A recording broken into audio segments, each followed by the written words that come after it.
Well, as the new year rolled along here, college football playoffs also did, as the semifinals were on New Year's Day. Alabama played Notre Dame in the Rose Bowl, where Alabama won 31-14.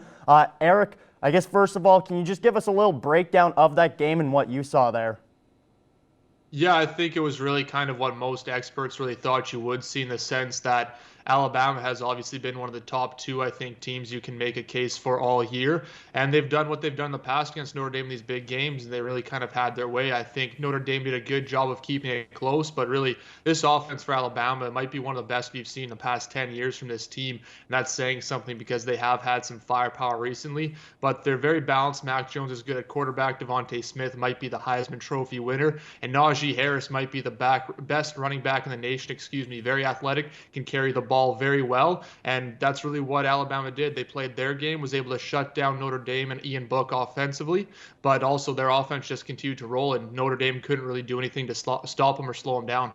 I mean, Najee Harris is the first name that sticks out in my head, and you did bring him up there. 15 carries, 125 yards for 8.3 average on each carry there. And I mean, that highlight there with him jumping over the guy. How athletic is this guy, and does he not just blow you away each game and each play he does?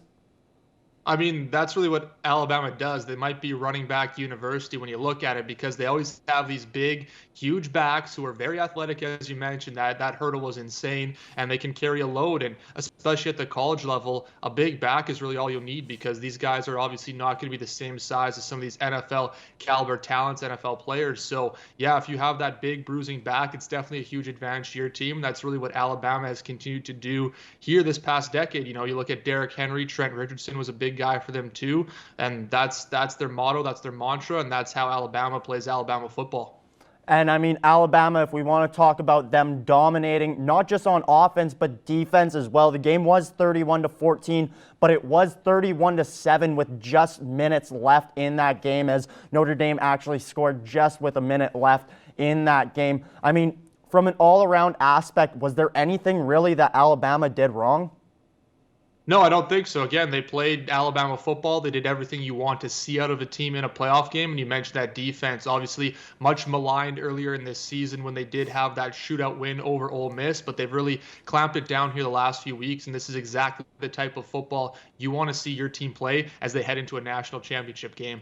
Now jumping over to the other semifinals, the Sugar Bowl was played between Ohio State and Clemson. Clemson was the favorite, not only by us, but by most people out there. And they got blown out of the water, 49-28 for Ohio State. And one guy that really stood out to me was Trey Sermon. I mean, we talked about how important the front four, the defensive line for Clemson would be, and they really just let this one go. Hey, Eric?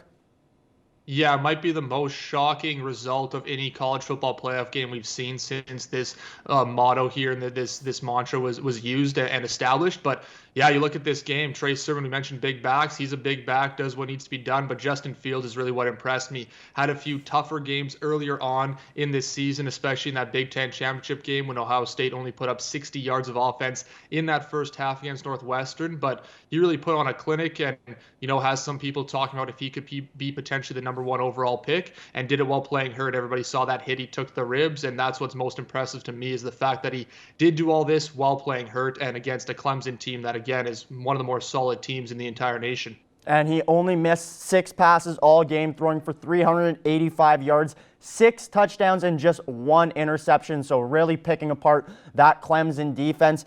Eric, do you think there was anything Trevor Lawrence specifically did wrong in this? I mean, everybody's looking at him as that most likely number 1 overall pick for the NFL. Do you think he still has that after this game?